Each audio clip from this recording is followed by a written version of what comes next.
294টা আসনে বিকল্প নিয়ে লড়াই করার জন্য প্রস্তুত হচ্ছে। বিজেপি তৃণমূলের রাজনৈতিক খেলা, মোদি হোক আর দিদি হোক, তারা এসব লুটের সামগ্রী মনে করছে পরিবেশকে। কোনো প্রকৃত ভোটারের যদি নাম বাদ যায় তাহলে জিনা হারাম করে দেওয়া হবে। যারা বিজেপি এবং তৃণমূল বিরোধী অবস্থানে দৃঢ় থাকবে তাদের সঙ্গে কথা বলবো, সেই কথাবার্তা আমাদের চলছে।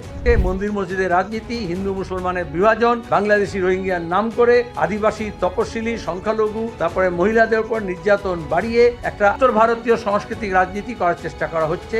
আরএসএস এর বই থেকে চ্যাপ্টার তুলে ইলেকশন কমিশন এখানে এসআইআর নাম করে বিভাজনের রাজনীতিকে রিনফোর্স করার চেষ্টা করেছে। একটা একদল এক্সপার্ট হয়ে গিয়ে সিপিআইএম সম্পর্কে Bengal line, Kerala line, Delhi line এসব নিয়ে অনেক হাবিজাবে লেখা হয়। তো এবার অনেকেই তারা বেকার হয়ে গেছে। মমতা ব্যানার্জির নেতৃত্বের সরকার যেভাবে রাজ্য সরকার প্রশাসন পরিচালনা করছেন, ওই ভিডিও কনফারেন্স করে আর তোমাদের সবাইকে নেমন্তন্ন করে এয়ার কন্ডিশন তোমার গিয়ে প্যাভিলিয়ন বানিয়ে লাইভ টেলিকাস্ট করে একে চমকে ওকে ধমকে ওকে SMS দিয়ে আর তোমার গিয়ে প্রশাসনিক বৈঠক হচ্ছে, তাতে প্রশাসন চলে না। বিধানসভা নির্বাচনের প্রাককালে যদি অনকৃষ গভর্নর না ঘটে তাহলে এটাই আমাদের শেষ রাজ্য কমিটির বৈঠক। সেখানে অনেক এজেন্ডা ছিল। এক হচ্ছে আমাদের যে রাজনৈতিক প্রস্তাব আমরা নিয়েছি মাদুরাই পার্টি কংগ্রেসে, সেই রাজনৈতিক লাইন সিপিআইএম, তার ভিত্তিতে নির্বাচন আসলে যে পলিটিক্যাল ট্যাকটিক্যাল লাইন, সেটাকে কিভাবে ইমপ্লিমেন্ট করতে হবে, ইলেকট্রাল ট্যাকটিক্যাল লাইন, নির্বাচনী কৌশল, সেখানে আমাদের গাইডলাইন দেওয়া আছে এবং সেটা কেন্দ্রীয় কমিটি পিবি অনুমোদন সাপেক্ষে রাজ্যগুলো রাজ্যের বিশেষ পরিস্থিতি অনুযায়ী তার ইলেকট্রাল ট্যাকটিক্যাল লাইন ওয়ার্কআউট করে। এটা সবাইকে মনে করিতে হলে এই জন্যই গত 2-3টে বিধানসভা নির্বাচনে শুরুতেই একদল এক্সপার্ট হয়ে গিয়ে সিপিআইএম সম্পর্কে Bengal line, Kerala line, Delhi line এইসব নিয়ে অনেক হাবিজাবে লেখা হয়। তো এবার অনেকেই তারা বেকার হয়ে গেছে। তো এখন সেই সব নিয়ে কোনো কথা নেই। তো আবার নতুন লাইনে যদি না হয় তাহলে বেলাইন কিছু খুঁজতে হয়, তার চেষ্টা করছে।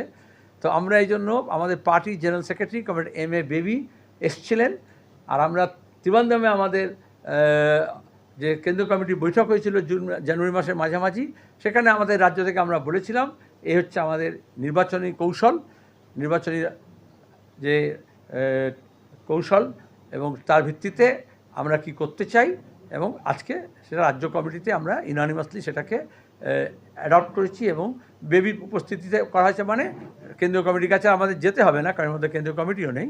27 তারিখে পলিট ব্যুরো মিটিং আছে, সেখান থেকে আমরা তোমার গিয়ে আমাদের এই নির্বাচনী কৌশলটা গোটা দেশের নিরিখে, রাজ্যের নিরিখে যা পরিস্থিতি তার উপরে দাঁড়িয়ে আমরা গ্রহণ করেছি।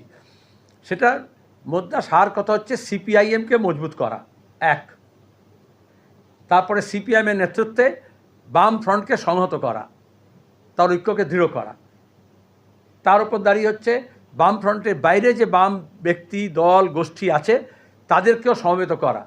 কারণ পশ্চিমবঙ্গকে বাঁচাতে, পশ্চিমবঙ্গের শিক্ষা, সাহিত্য, শিল্প, সংস্কৃতি, ইতিহাস, ঐতিহ্য, সম্প্রীতি রক্ষা করতে, এবং যে লেফট ইকোসিস্টেম স্বাধীনতার আগে থেকে স্বাধীনতার পরে গড়ে উঠেছে, যাকে দক্ষিণপন্থার উত্থানের সঙ্গে সঙ্গে মন্দির মসজিদের রাজনীতি, হিন্দু মুসলমানের বিভাজন, বাংলাদেশি রোহিঙ্গিয়ার নাম করে আদিবাসী, তপশিলি, সংখ্যালঘু, তারপরে মহিলাদের উপর নির্যাতন বাড়িয়ে একটা উত্তর ভারতীয় সাংস্কৃতিক রাজনীতি করার চেষ্টা করা হচ্ছে, রিলিজিয়াস প্রশাসন করার চেষ্টা হয়েছে গত কয়েকবার। সেই বাইনারিকে আমাদের ভাঙতে হবে। বাংলাকে বাঁচাতে হলে বামপন্থার পুনরুত্থান দরকার। সেই লক্ষ্যে আমরা কাজ করছি। গত রাজ্য সম্মেলন থেকে আমরা যে ইলেকট্রাল ট্যাকটিক্যাল লাইন ঠিক করেছিলাম, তাকে আমরা গত 1 বছর ধরে অলমোস্ট, কদিন পরে 1 বছর পূর্ণ হবে, আমরা সেটাকে সাকসেসফুলি ইমপ্লিমেন্ট করার চেষ্টা করেছি। তাতে একদিকে আমাদের যে শ্রেণী সংগঠন, শ্রমজীবী মানুষ, খেটে খাওয়া মানুষ, কৃষক, ক্ষেতমজুর, বস্তিবাসী, এই সবাইকে আমরা জড়ো করার চেষ্টা করেছি। ব্রিগেডের সমাবেশ হয়েছিল গত বছর, আপনারা জানেন, এপ্রিল মাসে। লাখ লাখ মানুষ একাট্টা হয়েছিল শ্রেণীর মানুষ, শ্রেণী ঐক্য গড়ে তোলার জন্য, শ্রেণীর দাবি দাওয়া নিয়ে লড়াই করার জন্য। আর আজকে যখন আমরা মিটিং করছি 12 তারিখে গোটা দেশে ইন্ডাস্ট্রিয়াল স্ট্রাইক, শিল্প ধর্মঘট, তার সঙ্গে অনেক জায়গায় ধর্মঘট পালন হয়েছে। আমাদের এখানে গ্রাম বাংলায় অনেক জায়গায় দোকানপাট বন্ধ করা হয়েছে, চাষাবাদ বন্ধ করা হয়েছে, এবং বিশাল সংখ্যক মানুষ বৃহৎ কয়লা শিল্পে, জুট শিল্পে এবং অন্যান্য ক্ষেত্রে, চা বাগানে সাফল্যের সঙ্গে লক্ষ লক্ষ মানুষ যোগ দিয়েছেন। এগুলো বলতে হয় কারণ এদিকে ক্যামেরার ফোকাস যায় না, খেটে খাওয়া মানুষের দিকে নজর পড়ে না। তার উপর দাঁড়িয়ে আমরা আজকে যে বৃহত্তর বাম ঐক্য, বাম ফ্রন্টের বাইরে যে বাম দলগুলো আছে তাদের সঙ্গে আমরা সাফল্যের সঙ্গে কথাবার্তা চালাচ্ছি। কারণ আমরা ঠিক করেছিলাম যে আমাদের বামপন্থী সিপিআইএম কোন কোন আসনে লড়বে সেটা ঠিক করে, তার সঙ্গে বামপন্থীদের সঙ্গে সমঝোতা করা, বামফ্রন্ট এবং বামফ্রন্টের বাইরে যারা, তাদের সঙ্গে সম্পন্ন করলে বামফ্রন্টের বাইরে যারা আছে তাদেরকে, যারা বিজেপি এবং তৃণমূল বিরোধী অবস্থানে দৃঢ় থাকবে তাদের সঙ্গে কথা বলবো, সেই কথাবার্তা আমাদের চলছে। আমরা 90% আসন সমঝোতা পথ পরিষ্কার হয়েছে, যে রাজ্য কমিটিতে আমরা প্লেস করেছি একদম আসন দিয়ে, তালিকা দিয়ে।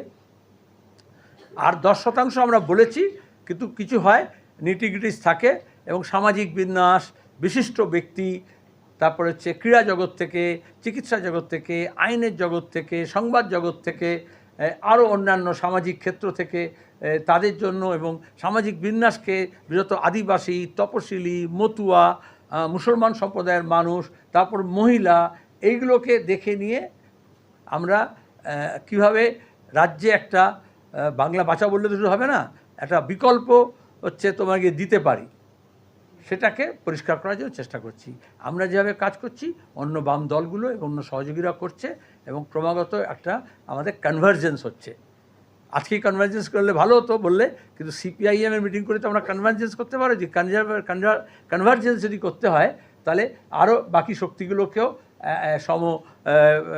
সহযাত্রী যারা হবে তাদেরকে নিয়ে এটা, এই কনভার্জেন্সটা ইমার্জ করছে, এটুকু আমি বললাম।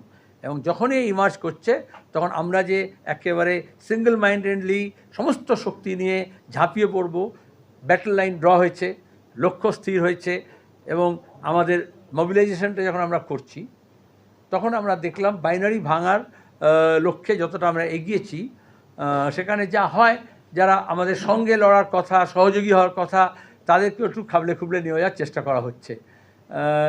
আমরা তাও 294টা আসনে বিকল্প নিয়ে লড়াই করার জন্য প্রস্তুত হচ্ছি। এটার সঙ্গে সঙ্গে এসআইআর একটা ডিসরাপশন, বিহার ইলেকশনের সময় দেখেছেন, এখনও দেখেছেন, এসআইআর যে এই যে বাইনারি ভাঙার যে চেষ্টা হচ্ছিল, সেই বাইনারিকে রিএনফোর্স করার জন্য ধর্মের নামে, কাস্টের নামে বিশেষ জেলা, কনস্টিটুয়েন্সি ধরে আরএসএসের বই থেকে চ্যাপ্টার তুলে ইলেকশন কমিশন এখানে এসআইআর নাম করে বিভাজনের রাজনীতিকে রিএনফোর্স করার চেষ্টা করেছেন। কারণ অন্য সব কিছু ফেল করেছিল। মানুষ, খেটে খাওয়া মানুষ, তার লড়াইয়ের কথা, তার না পাওয়ার যন্ত্রণা বেদনা, কাজ, শ্রম, মজুরি, চাকরি পার্মানেন্ট করা, শূন্য পদে নিয়োগ নিয়ে দুর্নীতি, কৃষি সরঞ্জাম, কৃষি সামগ্রী, তার বাজার সহজলভ্য করা এবং তার দাম পাওয়া উপযুক্ত, জমির প্রশ্ন, চা বাগানের হোক, বাঁধের হোক, চরের হোক, জলাশয়, নদী, সেগুলো বাঁচানোর প্রশ্ন হোক, সিভিক অ্যামেনিটিস, জল জমা থেকে আরম্ভ করে পরিবহন ব্যবস্থা যা ভেঙে পড়েছে, স্বাস্থ্য, শিক্ষার যা হাল হয়েছে, সেইগুলো নিয়ে রাজনীতি করতে চায়। এগুলো আপনাদের কেউ এডিট করে বার করে দিল। আমরা যখন বৈঠক সভা বা বাংলা ভাষা যাত্রা করলাম, গোটা রাজ্য জুড়ে রাজ্য কমিটিতে এটাই এসছে, মানুষ এইগুলো নিয়ে কথা বলছেন। তারা চাইছেন তার ছেলে মেয়ের কাজ হোক।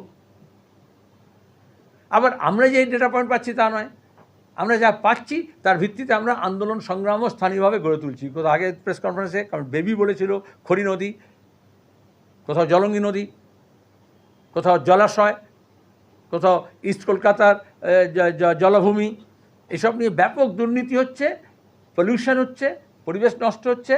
একেবারে তিলাবনী পাহাড় এখানে যেরকম, আরাবলী পাহাড় সেরকম ওখানে, মোদি হোক আর দিদি হোক, তারা এসব লুটের সামগ্রী মনে করছে পরিবেশকে, সেটাকে বাঁচানোর জন্য আমাদের লড়াই হচ্ছে।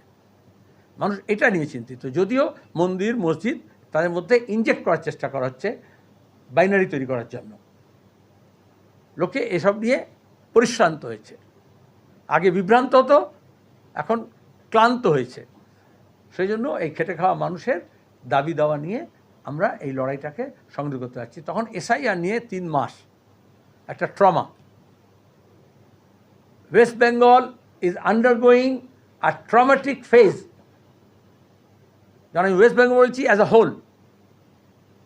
সেখানে রাজ্য সরকার বলো, কেন্দ্র সরকার বলো, ইলেকশন কমিশন বলো, সিইও বলো, কোর্ট বলো, যে রিলিফ দেওয়ার কথা মানুষকে, অলরেডি আমাদের একটা স্ট্রেস এবং স্ট্রেনের মধ্যে দিয়ে যাচ্ছি আমরা। রাজ্য সরকার, ব্লক অফিস, কোথাও কোনো কাজকর্ম হচ্ছে না, মানুষ কাজ করছে না, ম্যান্ডেট লস হচ্ছে, এনার্জি লস হচ্ছে। ব্লক অফিসগুলোতে গিয়ে প্রথমে হচ্ছে তোমার গিয়ে ম্যাপিং, তারপরে হচ্ছে তোমার গিয়ে নো ম্যাপিং যখন হলো, তারপরে হচ্ছে হিয়ারিং, নোটিশ, শুনানি প্রতিদিন বাড়ছে, ইলাস্টিকের মতো বাড়ানো হচ্ছে, টার্গেট ফিক্স করে বাড়ানো হচ্ছে, অ্যাসেম্বলি কনস্টিটিউন্সি ধরে বাড়ানো হচ্ছে। আর এটা করার সময় দেখা যাচ্ছে যে যখন অ্যাসেম্বলিগুলো দেখবে, তাতে যেমন মৃত মানুষ রাখা হয়, যেমন ভুয়ো ভোটার রাখা হয়, তেমনি ভোট বাদ দেওয়া হবে কাদেরকে, একেবারে কোথায় ভোটের কত পার্সেন্টেজ এদিক তেদিক করলে চলা যাবে ডেমোগ্রাফি অনুযায়ী। ওই যে মোদি বলেছে না ডেমোগ্রাফিক মিশন, তার একটা হচ্ছে ডেমোগ্রাফি অনুযায়ী, জনবিন্যাস অনুযায়ী এগুলো করার চেষ্টা করা হচ্ছে। আমরা প্রথম থেকে তার প্রতিবাদ করেছি, নির্বাচনে ভোটাধিকার রক্ষার জন্য লড়াই করেছি, ভোটাধিকার সহায়তা কেন্দ্র করেছি, এবং এখনও দাঁড়িয়ে যখন হিয়ারিং হচ্ছে সেখানে দাঁড়িয়ে এই সব মার প্যাঁচ সেটা আদালতে করা হয়েছে, ব্লক অফিসে করা হয়েছে, এইআর অফিসে করা হয়েছে, সিও অফিসে যাওয়া হয়েছে। আগামীকালও সিও অফিসে আমরা একটা যাব। যারা করছেন এই কাজ, বিএলএ থেকে যারা হিয়ারিংয়ে কাজ করছেন, তারাও ট্রমাটাইজড। আর এদিকে দুই সরকার টানাটানি, বিজেপি তৃণমূলের রাজনৈতিক খেলা। তাদের নিজের কর্মচারীদের যাদেরকে যুক্ত করেছেন তাদেরও দেখেননি, ভোটারদেরও দেখেননি, পলিটিক্যাল পয়েন্ট স্কোর করার চেষ্টা করেছেন। আমরা ঠিক করেছি আগামী 27 তারিখে আমি নিজে, আমরা চিঠি দিয়েছি আরও প্রাক্তন এমপি দুজনকে নিয়ে আমরা ইসিআইয়ের কাছে যাব, কারণ 28 তারিখে বলেছে লিস্ট বার করবে।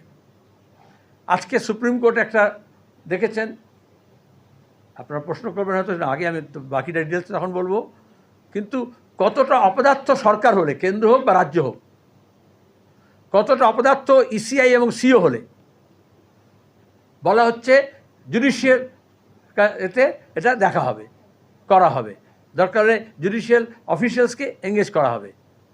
আমরা সবাই জানি ইলেকশন কমিশন, সিও অফিস, তারপরে স্টেট গভর্নমেন্টের যে স্ট্রাকচার, তার মধ্যে অনেক সময় সেন্ট্রাল গভর্নমেন্টের যে এমপ্লয়িজ তাদেরকে নিয়ে, স্টেট গভর্নমেন্টে নিয়ে এগুলো করায়। নতুন নাকি? কিন্তু যখন আমাদের সংবিধান ভাগ করে দিয়েছে লেজিসলেচার, জুডিশিয়ারি, এক্সিকিউটিভ, যে যার নিজের এলাকার কাজ করে না, তখন একের অপরের এলাকার মধ্যে হচ্ছে ওভারল্যাপ করার চেষ্টা করে। তাহলে লেজিসলেচার ফেল করলে এক্সিকিউটিভ খুব পাওয়ারফুল হয়ে যায়, এক্সিকিউটিভ ফেল করলে জুডিশিয়াল তার টেন্টাকলস বাড়ায়। এটা অতীতে অনেক ইতিহাস আছে, অনেক দেশের আছে, কিন্তু এটাতে কনস্টিটিউশনাল স্কিম অফ থিংসটা শ্যাটার্ড হয়ে যায়, সেপারেশন অফ পাওয়ারটা শ্যাটার্ড হয়ে যায়।